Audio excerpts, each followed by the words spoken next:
Tape Deck Media.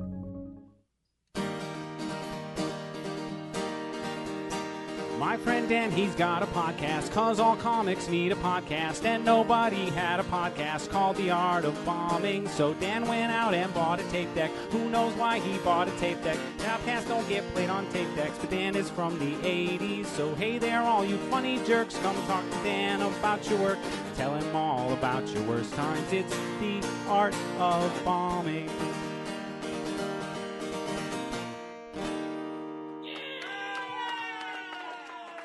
Welcome, friends, to an all-new episode of The Art of Bombing presents Between Bombs, where Larry...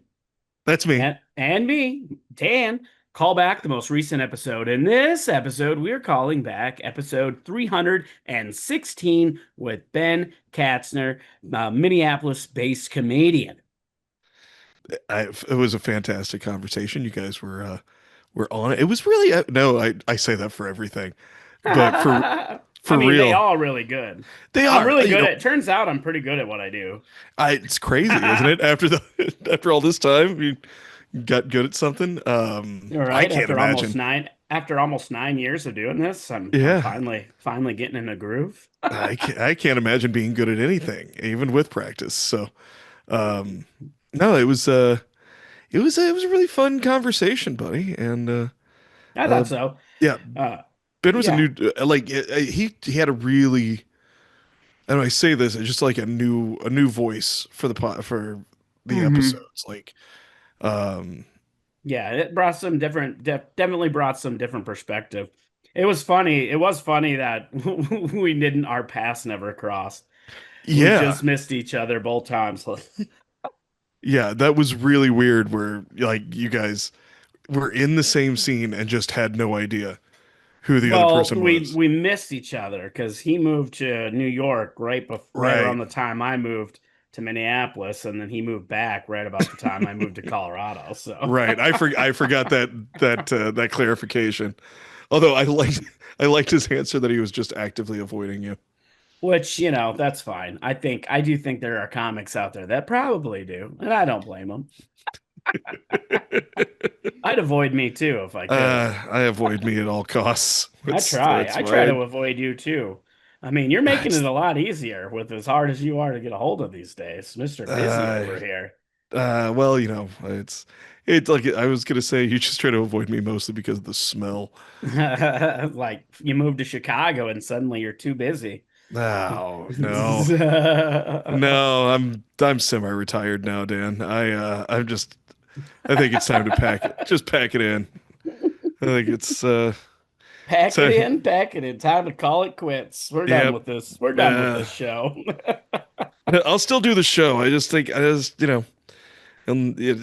a hold of me for bookings, guys. Semi-retired, but not on his choice. Not by his choice. Now we see where he's going with that.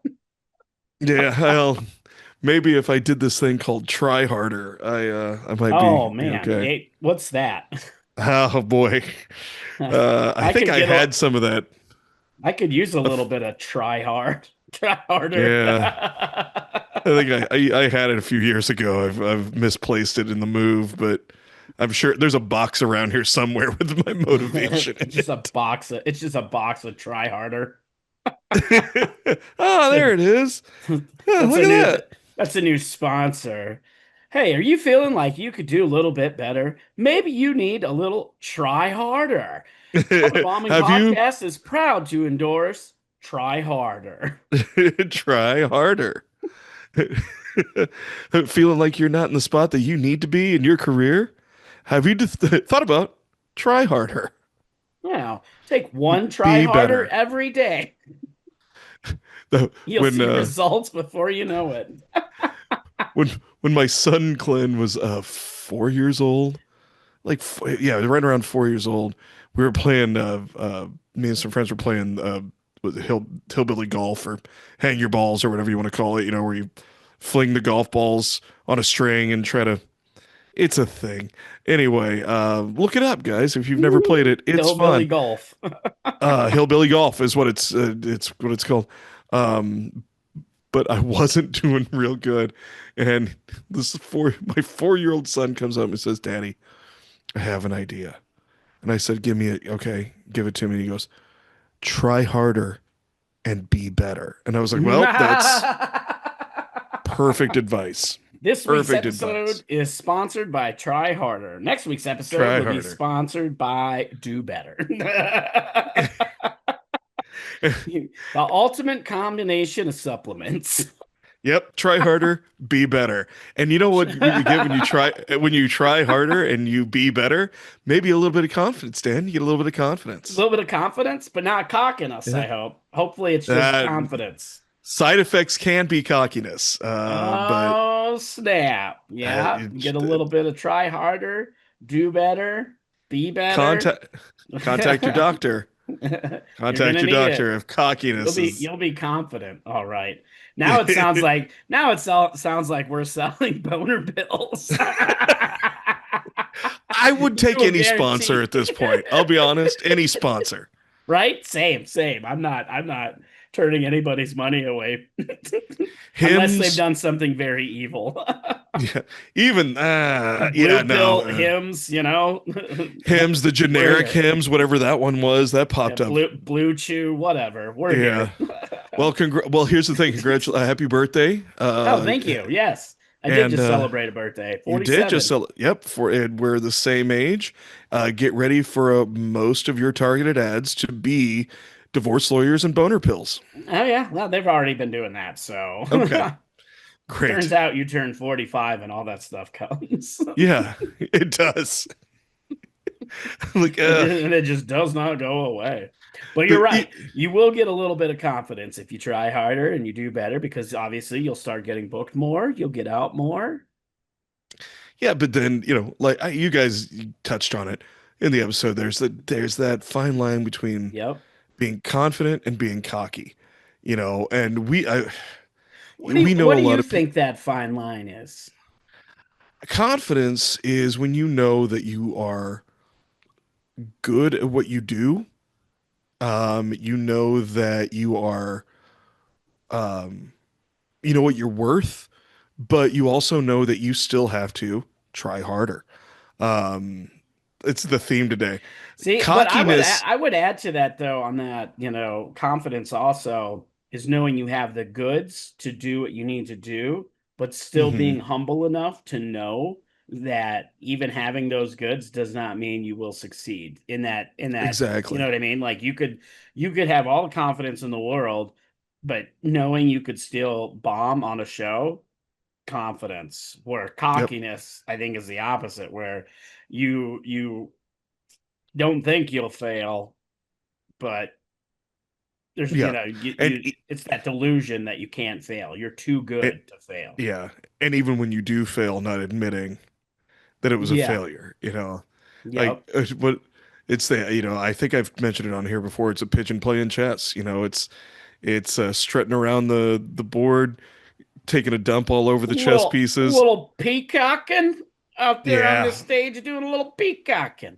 a little peacocking, Little peacocking. little, and then flies away thinking it did something. And you're like, you just made a mess of everything. And I've seen, there's confidence gives you the ability to go out and do what you got to do and not get in your own head. That's Mhm. what I've found. Like when Yep. I'm confident, I'm not up in my head, but I'm still like, yeah, it's that humility that comes with it that, okay, this could all go away, but man, I know that I'm good at this. I'm going to give them my all. And if they don't like my all, I know that I walked away giving them everything. Yep. And it kind of Cockiness goes is, to the go ahead. You keep no, going into cockiness and then I interrupt. Finish, no, finish, that's finish. okay. No, finish. No, it's cockiness is just you're like, I know they're gonna love me because I'm the best, and I know I'm the best. And sure, I've bombed the previous 5 shows, and I had like 2 laughs on that last show, but I know I'm the best, and they just don't get me, man. Or Yep. And along it's with having going back to the confidence, having that humility, it's also knowing that some things are being aware that some things are out of your control because you can have all the goods in the world to do, you know, the job and be the best at it, but some things you just can't control. You can't control how an audience is going to react. You can't control if a sound system goes out or the lights aren't working or what, you know, some of those other elemental things that you just can't always control that could Yeah. impact how your performance is. Yep. You know, Yep. but And you want to know, I got this. This is a good way to build confidence. And that how's is that, Dan? record everything. Record every actually that it was a really beautiful segue I know. because you and I have talked about this. Yeah. You and I have Yep. talked about and it's happened to both of us in person where we've had to look at each Mhm. other and go, it doesn't matter that the camera's on. Don't care about the camera. Yep. But then we still go up and we're like, but this I'm trying to get a good recording. Yep. Yeah. And then stumble But over and the words. I gotta be perfect. I gotta because I gotta get a good recording instead of just Yep. being like, who cares? I'm I just just gonna need go to have go have fun. fun. Yep. Go have fun. Put on the best show that I possibly can for that audience at that moment in time. Yep. But that is one thing I could actually like, I can say and I can attest to that it does help. It will improve. And not just recording the audio. I'm talking recording video. For whatever reason, recording video will improve. Even if you don't always go back and watch the videos, just knowing Hmm. because it becomes, and I've talked about it on here before, where it becomes part of your routine. For me, part of my routine for a show, getting to the venue and then setting up my camera and getting all my stuff ready, setting up my gear is part of my whole process of getting ready to perform. And as soon as I hit that record button, I know it's time for me to go up and give it my best. And because I do it for is every show if I can. Sometimes there's things that are just out of your control at a Yeah. venue and you can't record or whatever. Maybe it's too full, there's no room for a camera, whatever it might be. But any chance I can record, I do record. And that over the years has definitely helped me get better as a comic, but also get over those nerves of trying to get a good submission tape because I'm Yep. not as worried about it. You know, I'm Yep. just out there to do what I need to do. And then the best part is if you have a really good set, you'll have it on tape, or if something, you know, crowd work wise or something just special happens, you have it on tape now. Exactly. Exactly. And well, and that goes hand in hand with you and I both came up in kind of smaller markets where a lot of the same people are going to see you a lot of the time while you're trying to work Mhm. out bits. So you're not going to get good recordings. And so you just kind of like, well, what's the point? I know I'll take my notes afterwards. But then you go to a bigger scene. You go to the Mhm. to the larger scene where The you're larger doing scene. Like you just moved. yeah, Last just year you move. just moved. Oh, you're almost ready to celebrate 1 year. Oh, We're getting close. getting We're a close. little over a Yeah. month away. A little over a Yep. month. Um, but yeah, we come to this big scene, and especially doing the shorter spots, doing 8 to 12 minutes. Just set up the camera. I just set up the camera now. Yeah. There's been a couple rooms where I'm like, there's no good spot. I'm not even gonna try because it's just not. But like, you can reach out to Zanies, and they record everything. Lincoln Lodge records everything. You can get some good tapes. Yep. Getting out of your comfort zone of these smaller of the smaller scenes, which I don't begrudge a small scene, but a small scene made it so that I was able to start doing longer sets. I was given that gift of being do longer sets even if I wasn't ready for it. I had to Yep. figure out how to get ready for it, and I was working as much as I could. But getting to those bigger scenes, getting out of and getting out of that comfort zone, which I'm still working on that. I'm still Yeah. trying to get used to my comfort zone got to be between 30 and 60 minutes. Now, I have to figure out what these short sets are. Yep. Try to Um, get back to that 5 to 10, yeah. ballpark. Well, Yep.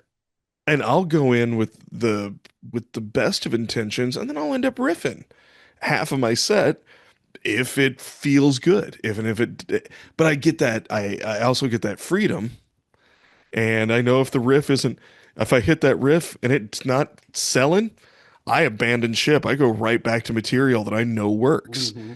What do Um, you, um, how do you try to push yourself to get out of your comfort zone now that you're in a bigger comedy scene?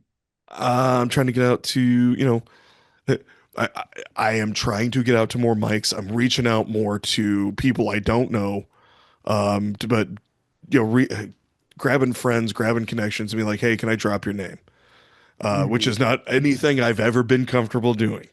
I'm always like, if I can't get it on my own merit, I ain't getting it. And now I'm like, I know I have to Ask for it. get Yep. people. Yep. And I reached out to somebody the other day that was looking for comics, and I was like, hey, here's what I've done since I've been in the city. Here's what I've done, recently on the road.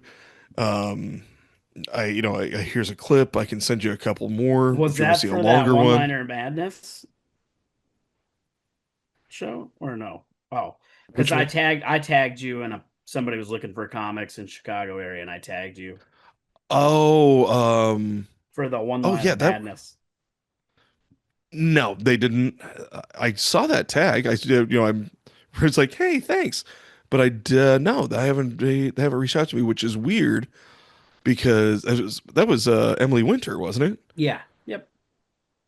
I on my old show interviewed Chris Calligero, which is her husband. Oh, very nice. So Chris and I were we were Twitter buddies and then became real buddies. And so yeah, maybe I don't know. Oh yeah, maybe it'll Maybe still I'll get happen. I lucky. mean, that's yeah. Yeah, she's But probably still gathering that info. I'm sure. Because here's the other thing, I could give her several names of comics that I'd be like, grab them.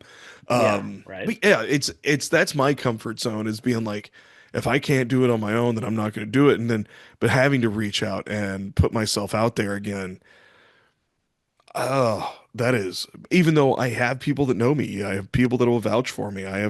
It's so difficult I've said for it me to before, I'll do say it that. again, and I'll say it 1,000 times over. Ask for the spots. Out of sight, Yep, out of mind. When you don't ask, five other comics are, and that's why you're not getting the spots you want. It's yep, not because the scene doesn't like you. It's not because people don't think you're funny. I mean, those could be reasons, but right. highly unlikely. It's usually because it's just an out of sight, out of mind situation. Yeah. Well, and keeping up on sending avails to the Hmm. clubs. Yep. Which Um, that's one thing I got to get better at. And I'll say this, I was like I need to reach out on some shows and I did have one. Well, there's a new venue opening up in South Dakota that it did reach out to me and I didn't follow up right away, but I did follow up and I did get booked for there and then I was able to set some other stuff up, but then I reached out to some other bookers to follow up on, not to follow up, just to be like, hey, I got to start booking 2026. What do you got? And I got a whole weekend of work out of it. So, nice. and all it Well, and took was that's sending that email. yep, and it's now's well, now it's almost too late to start doing stuff for 2026 for, you got to start in early 2025, but It I was seems going to that say way, but yeah. yeah, but now's the time start reaching out because if nothing else Yep. they might go, well, we can do this instead. Um yeah, so but that's again for me, that's my comfort zone and getting out and if I would I wish I had somebody to do it for me. Me Um, too. yeah, Me too. That's yeah. that we're gonna leave on this advice. Get famous so you can have a team of people to do this for you. Even semi-famous, Yeah. even If you kind of can get, famous. but one thing you can do and it's just a matter of whether if you don't have the resources you can, but if you have the resources, and they are pretty affordable, but you can hire a part-time virtual assistant. I know some comics who have done that, and it has helped them get booked a bunch, where they just like set that person up with, hey, this is what I'm looking for, these are the parameters, these are the kind of venues I'm trying to get into, whatever, and had them, work on that stuff, and it panned out for them. So That's actually really good advice. I know, right? That's what we do here on the Art of Bombing. I But know. we do have to wrap up because I have to go train. I got to go meet my personal trainer and go work out because that's what I'm doing. That's why I passed my bill of health. I went for my annual wellness check today and I passed everything. I'm in That's awesome, buddy. tip-top Congratulations. health. And I'm pretty excited considering all the degenerate things I do. Questionable life decisions I make. I'm doing Oh, pretty damn good. So, but I have to keep to it. It's called balance. That's the key. I yes. balance. For all Yeah. those bad decisions, I go try to do a couple good decisions, like Yeah. training.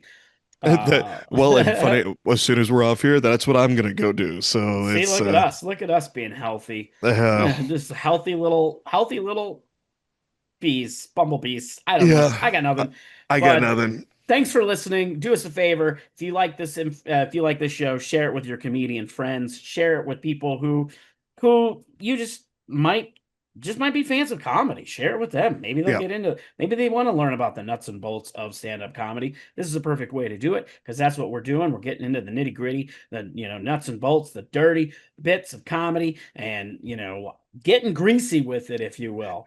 Getting greasy with it. Can you tell I come from a blue-collar background? You see what I I just did there? I Just did put me on sounds the sounds blue like you come collar from an comedy team. adult film background with everything Oh, you I just mean, said. that could be too. I've I seen mean, them, hey, and hey, I mean, isn't comedy like that? We do kind of whore ourselves out. So, brr, brr, brr. but thanks for listening. Tune in next week. We'll be back with an all new episode with a brand new guest. And make sure you like, subscribe, follow, share, and leave a 5-star rating and a nice review. And if you want to support financially, you can do that by hitting the support button and becoming a subscriber, where you pay like $3 a month and you get ad-free episodes. And now that we're only doing episodes once a week, maybe we can do a little more bonus content. We're getting there though. And again, if you notice, this came out week to week. If you didn't listen to last week's episode, which you should have by now, we went through all this. Just a reminder that we are now going weekly episodes. So guest every other week, between bombs every other week. We just got too much for me and Larry, and we needed to reel it in just a little bit. Just a little bit. Balance. Balance. Yes. All Yes. right. Thanks for listening. Bye, guys. This has been a Tape Deck Media production. Thank you for listening.